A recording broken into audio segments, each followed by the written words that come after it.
नमस्ते दोस्तों। क्या आप कल्पना कर सकते हैं कि एक दौर ऐसा भी था जब भारत के एक छोटे से शहर के व्यापारी ने दुनिया की सबसे बड़ी ताकत यानी ब्रिटिश हुकूमत को कर्ज दिया था। जी हाँ, मैं बात कर रहा हूँ मध्य प्रदेश के सीहोर की।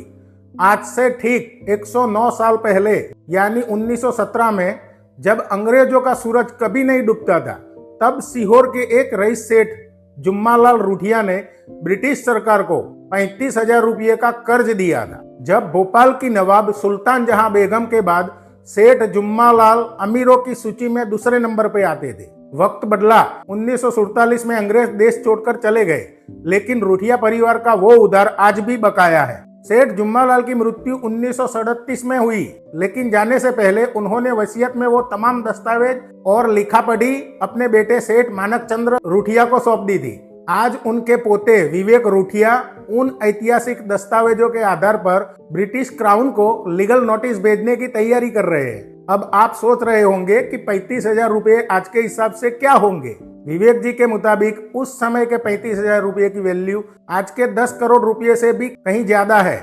यह सिर्फ पैसों की बात नहीं है, यह बात है उस साख और उस रिकॉर्ड की जो 109 साल से इस परिवार ने संभाल कर रखा है। सोचिए, प्रथम विश्व युद्ध के उस दौर में जब अंग्रेजों को पैसों की सख्त जरूरत थी, तब भारत के इन रईसों ने उनकी मदद की थी।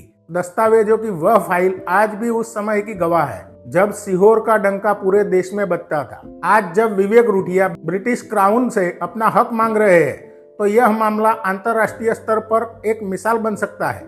इतिहास की ये परतें जब खुलती है तो हमें एहसास होता है कि हमारे पूर्वज कितने सक्षम थे। क्या ब्रिटिश सरकार इस पुराने कर्ज को चुका पाएगी?